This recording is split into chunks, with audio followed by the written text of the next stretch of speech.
Nshuti bakunzi bacu twongeye kubasuhuza kandi tubahaye ikaze kuri iyi channel yacu ariyo Kampere TV Show. Murabizi ko tubakunda kandi duhora tubifuriza ibyiza gusa, ubuzima bwiza buzira umuze, ubuzima buzira uburwayi, nibyo tubifuriza kugira. Ikindi tubifuriza ko mwagiye mwasa neza mukabaho neza. Nimba ufite n'ikibazo kumva yuko atari wowe wenyine ugifite, hari n'abandi bafite ibibazo bigiye bitandukanye, ariko mu gihe wumva ibibazo byakurenze ugomba kumva yuko utari wenyine, ukaba waduhamagara tukakugira inama cyangwa se tukaba twanagufasha mu buryo bumwe cyangwa ubundi. Wowe ukigera kuri ino channel ndagusuhuje kandi nkwaye ikaze aribwo bwa mbere, nkwibutsa ko wakora subscribe kuko iyi channel icaho ibintu byiza kandi by'agaciro, ugakomantinga ndetse ukanalikinga kugira ngo ibiganiro byacu ubigeze no ku bandi. Kandi niba hari inama zagufashije ukaza muri comment ukagira ibyo wandika kugira ngo dukomeze tubane. Turabakunda. Uyu munsi rero ni umunsi udasanzwe, ni umunsi w'ibyishimo. Tugiye gukora umuti woroshya mu ntoki. Abantu benshi bafite ikibazo cyo kugenda bakagura imiti muri cyangwa amavuta, ariko ari amavuta barimo zimwe chemicals zangiza uturemangingo tumwe na tumwe two mu ntoki, bikavamo ko sometimes igihe kizagera nanone intoki zigakomera kandi kuzigarura bikaba byakugora. Uyu munsi rero nibyo bintu tugiye gukora. Dukora umuti woroshya mu ntoki. Ikindi nka wa muntu ufite agatsinsino nako gakomeye, nawe yawukoresha mu buryo tugiye gukora. Nugiye kure rero aka ni akanya tugiye kubikoramo. Icya mbere dufite kokombure nk'uko uyibona, niyo turi bukoreshe. Ikindi tugiye gukoresha indimu. Aka kadimu ni akadimu gatoya ariko ni indimu y'inyarwanda. Hanyuma ikindi turi bukoreshe, turakoresha garlic arizo tungurusumu. Nibyo bintu tugiye gukoresha, uburyo ubikoramo ntabwo dutinda kuko icyangombwa ni uko dukora ibintu kandi byiza kandi byizewe.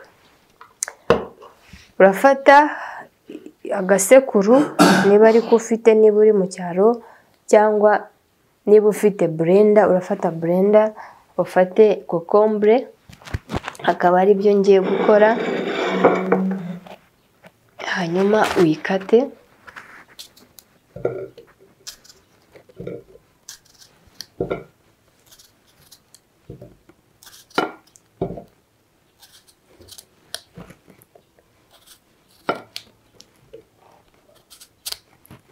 Wabibonye, iyi ngiyi irahagije maze gukata.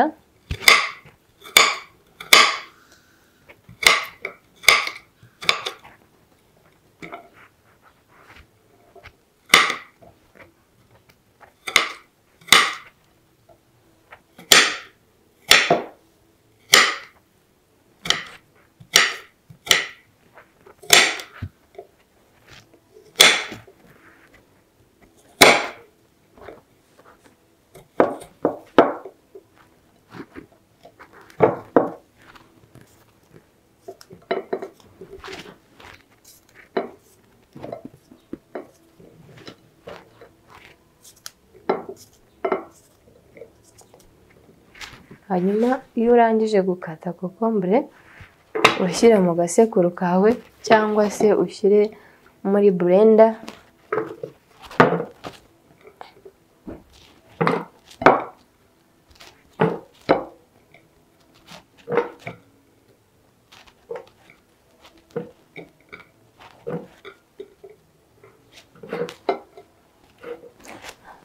Hanyuma ufate tungurusumu,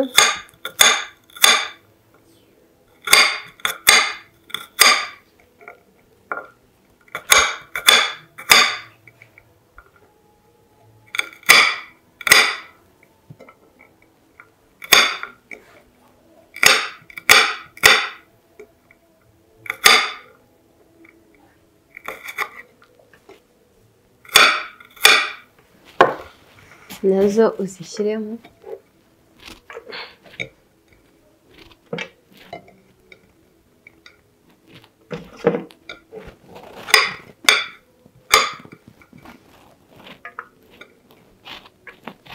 hanyuma ufate indimu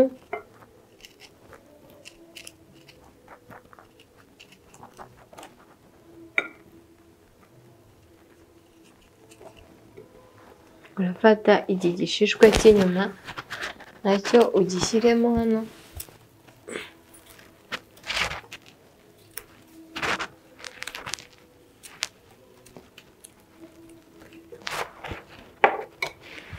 hanyuma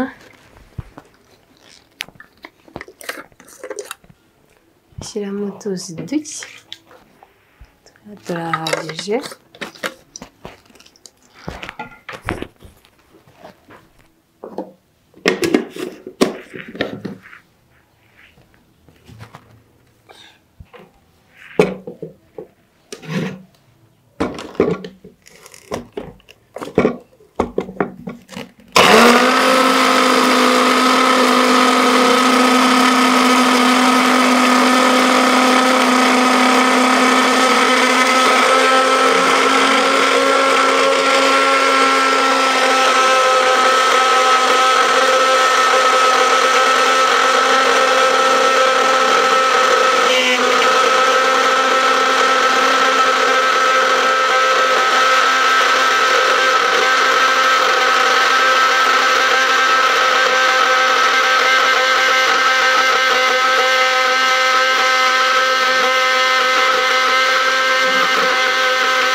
Urabona umuti wavuyemo,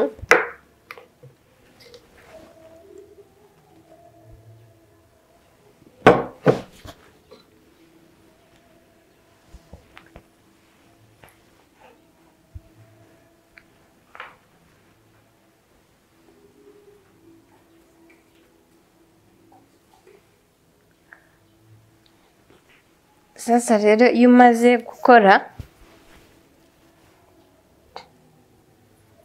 gukora wa muti ufata noneho indimu ariko y'inyarwanda ukakamuriramo, ugakamurira muri wa mutobe cyangwa muri bya bintu wamaze gusya cyangwa se wasekuye bitewe n'aho utuye muri rusange. Murabizi indimu ikungahaye kuri fibre kandi ino kokombure nayo murabizi ko ari anti aging, ifasha n'umuntu ufite uruhu rusa nabi akaba yasa neza. Ubwo iyo urangije ufata ino urabivanga, warangiza ugasiga mu kiganza kuko ariho haba nyine hagize harwaye. Urumva uba ukomeye mu ntoki.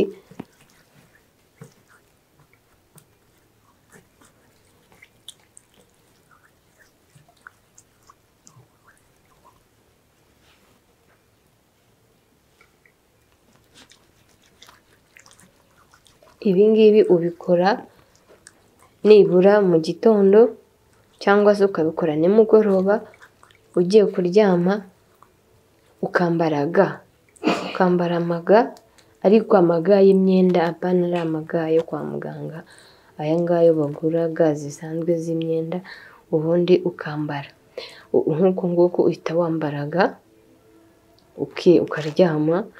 Mu gihe cy'iminsi 7 intoki zawe ziba zamaze koroha, ukumva neza intoki zawe ziroroshye zimeze neza kandi nta bindi bintu ukoresheje.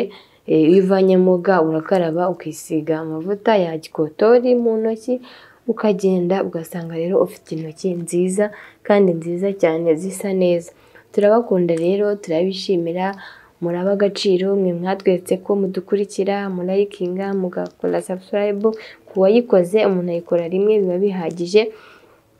Imana ijya ibana namwe kandi imirimo y'amaboko yanyu izahoremo ibyiza gusa, kandi ufite uburwayi ubwo ari bwo bwose waduhamagara, ukaduhamagara kuri nimero zacu cyane ko ziba ziri kuri screen, hanyuma tukaba twagufasha mu gihe ufite ikibazo icyo ari cyo cyose, ariko mu gihe tudashoboye icyo kibazo tukaba twakuriyanta aho abagufasha bari. Ikindi ku muntu ufite amaguru cyangwa ibitsitsino bikomeye, naho usigaho gutya, ufata wakoze ugasiga ku kirenge, ariko ubifatishaho, warangiza ukambara amasogisi ukabirarana ubikora ugiye kuryama, ikirenge kiroroha. Wa muntu urwara imyate nawe bishobora kumufasha, imyate ye ikaba yavaho.